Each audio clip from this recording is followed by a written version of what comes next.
Greetings, everyone. Yeah, I gotta be quick today because I don't actually have a video prepared at this point in time. The reason being, what my original plan was to post something else today, but that something else isn't ready. Um, yeah, so that's gonna have to wait because I just don't have the time to edit and render it in the limited time I had. I basically shot this big long video last night and had to go to bed after it was finished. Took way longer than I expected. So, yeah, you can expect that soon. So for now, I thought let's just do a good old-fashioned Blu-ray update because I picked up quite a few new things over the course of the past, I don't know, month and a half, 2 months. And yeah, so let's do a Blu-ray update. Mostly horror, some non-horror stuff, although you might interpret them as horror-y in some ways. I don't know, I'll leave that up to you. Today on the Multimedia Chronicles.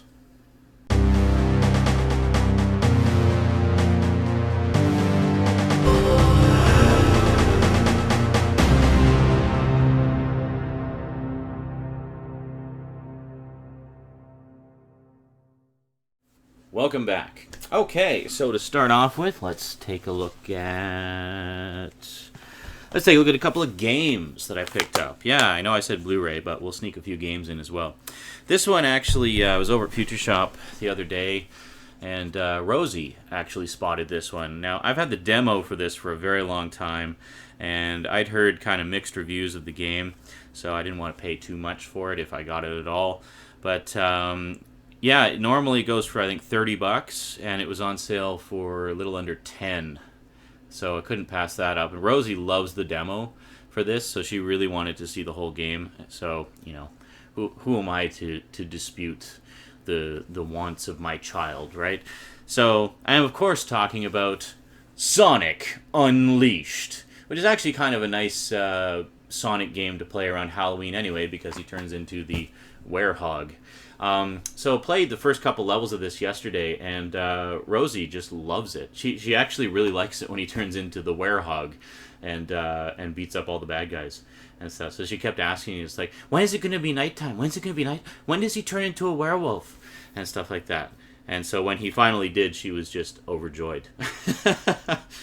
Initial thoughts on the game. I can see why some people didn't like it. When you are in werehog mode, it's basically more of a combat game, which is quite a bit different from other Sonic games. But when you're just Sonic, it's basically just, you know, typical Sonic action, running around like a maniac and going really fast, and it's lots of fun. Yeah, but overall, I'm enjoying it so far. I don't really mind the combat aspect of it. The only maybe complaint I have is the combat levels do seem to be really long, but that could just be also because you move slower when you're in werehog mode. You don't really run super fast. So anyway, yeah, enjoying that one, and most importantly, Rosie's enjoying that one. Then, there's been a lot of classic PS2 games getting the high definition treatment lately. I've basically had my eye on all of them. This particular one I've been wanting to pick up for a while because I saw some screenshots of you know, just how good it looked and what a nice job they did of it. I am, of course, talking about Devil May Cry, the high definition editions. This is the original 3 games from the PS2 converted into glorious 720p. I should mention the cinematic sequences are just straight up converts of the original 480p files, so no real major difference there. But the in-game graphics, wow, what a difference. You see so much more detail than you did before. And I always thought that Devil May Cry was a good choice to put into high definition because there's a lot of levels where the camera is pulled way back and you see you like way off in the distance. It's kind of hard to see what was going on sometimes in the original standard def version, but in the high def version, you can see everything clear as day, and it's just fantastic. So when I picked this up, I was kind of in a Devil May Cry mood, and I saw this on sale for $15. We have Devil May Cry, the anime series, the complete series, yeah, for $15. I couldn't pass that up. So it's all 13 episodes or 12 episodes. Is it 12 episodes? I can't remember. It's 12 or 13 anyway. I've only watched the first episode so far. It's basically pretty much what I thought it was going to be. You know, supernatural hack and slash action with not too much depth of plot. But the animation quality is really nice. It looks really good. So I'll definitely be checking out more of that. Then, a while back, this was released on Blu-ray, I think at the dawn of Blu-ray, And it was such a god-awful, horrible transfer that the old THX DVD edition literally looked better than the Blu-ray version.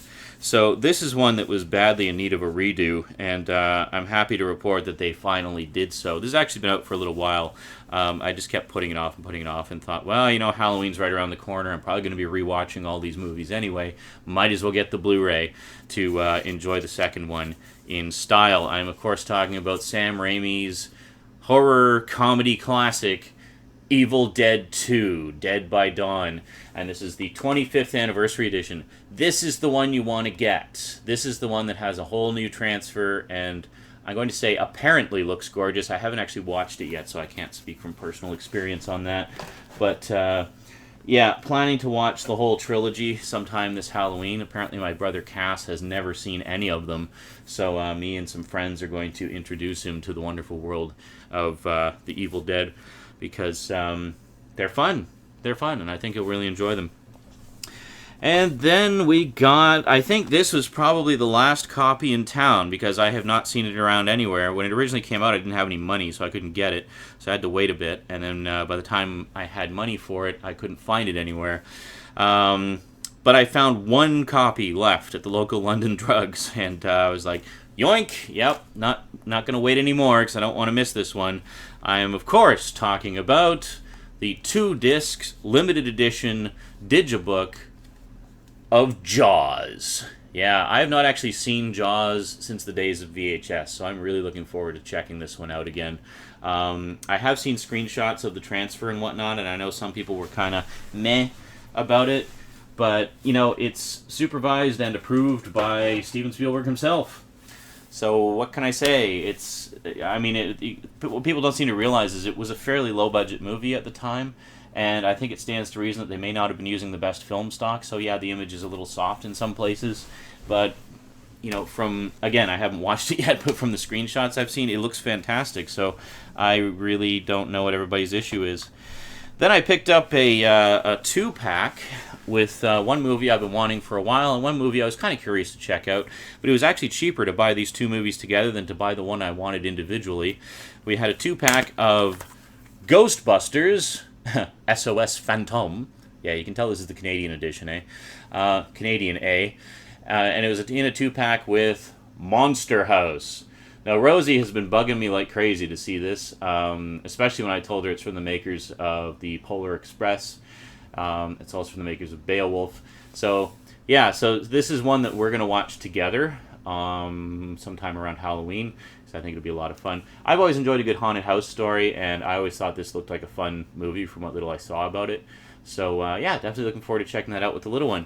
And then Ghostbusters, this is one that I actually used as an example in one of my DVD versus Blu-ray comparison videos a while back of just how good Blu-ray can look compared to its DVD counterparts. So, yeah, definitely looking forward to seeing Ghostbusters in all its high-def glory. Then I picked up an 80s classic that a lot of friends of mine were recommending this one to me literally for years.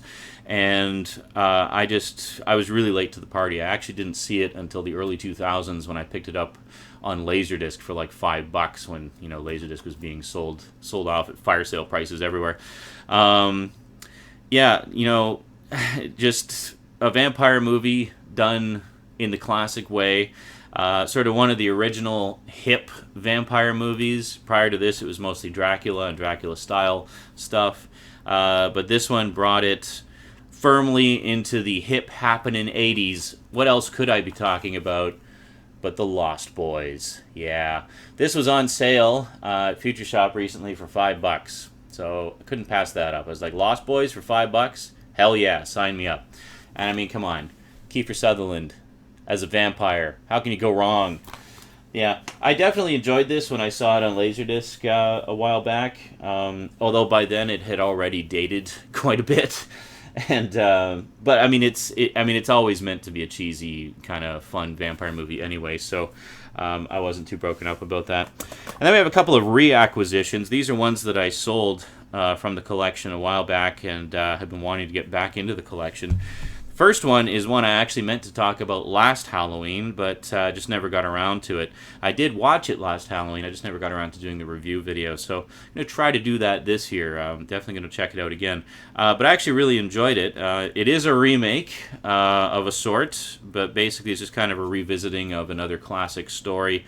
And to be fair, this is a Universal film, and Universal was basically the one that created the story originally.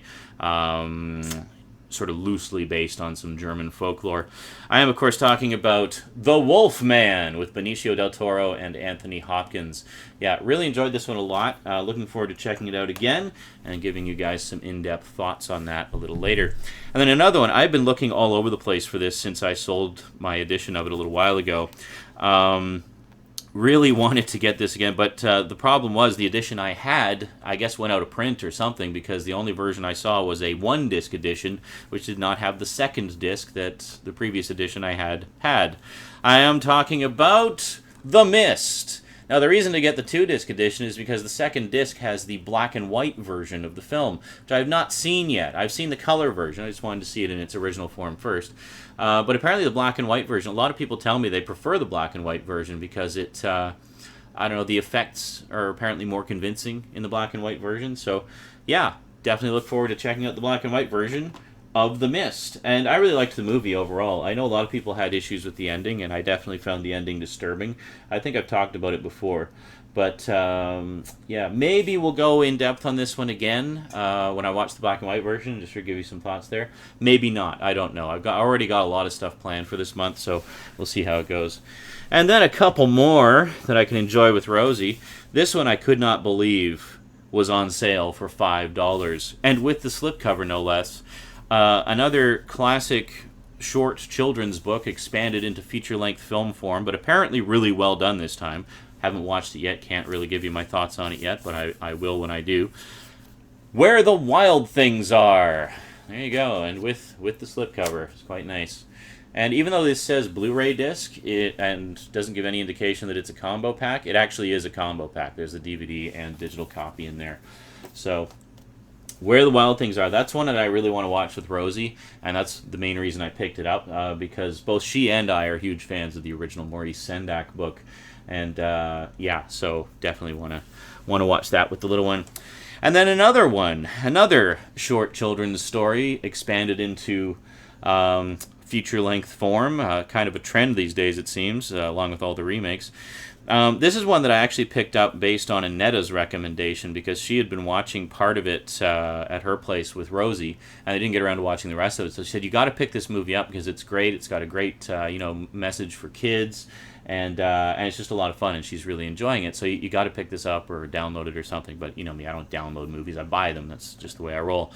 So in this case, we're talking about another Dr. Seuss story brought to life, The Lorax. And get this. Okay, this is still a fairly new release, so it's not super cheap. The regular edition Blu-ray of this is going for $25. This is the limited edition Steelbook, which is quite nice. If we take this off here, just an insert for an ad for Paranorman, and inside got the Blu-ray and DVD, which is great in this case because then Rosie can watch it whenever she likes over on the PS2, and then if I hook everything up, we can watch it together on the PS3. But get this, the regular edition, the regular like plain Jane normal 2-disc edition or whatever, was going for $25. The limited edition Steelbook, which they only had 2 copies left of which I got 1, was going for $20. So there we go. And just real quick, the last 4 I got here, quite a pile of stuff, I know. Also going for $5, we had Falling Down of Michael Douglas. Actually one of Joel Schumacher's better films, I think.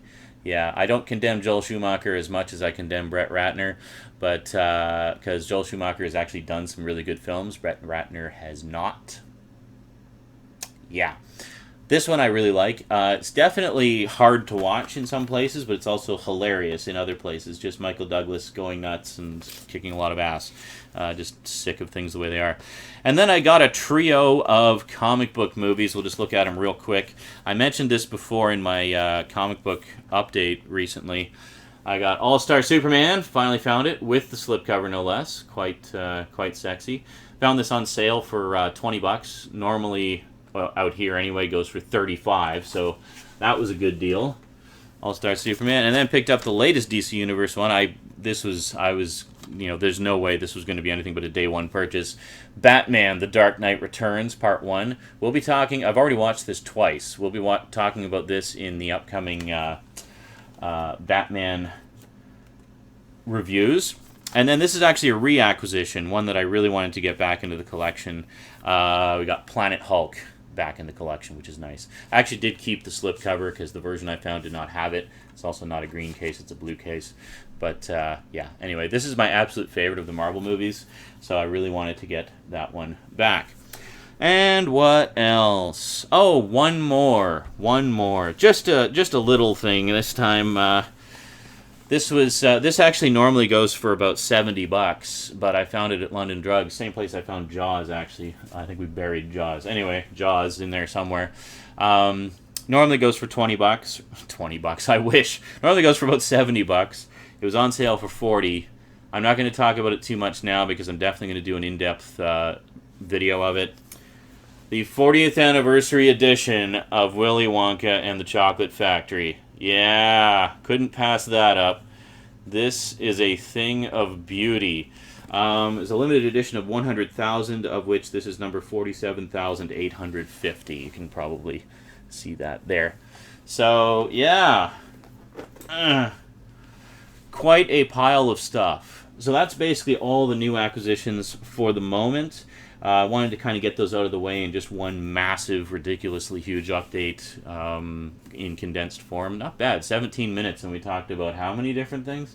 Yeah. I'm going to go in depth on some of these anyway, but in the meantime, just wanted to give you a nice, good old-fashioned Blu-ray update of random stuff. Not entirely Halloween related, although some people do talk about Willy Wonka as being sort of horror in disguise, because basically all the kids die in it. And it's kind of like psychedelic horror in a way, but yeah, we'll talk about that more another time. But yeah, so I am on the lookout for the various horror movie displays that tend to pop up in this time of year at all the major retailers. So usually some great deals to be found on horror movies, so I'm going to be keeping an eye out, and you can expect some more horror updates sometime this month for sure. Yeah, that is it from me to you for now. I got to quickly edit and render this and post it before I go to work, and I've got less than 2 hours to do so.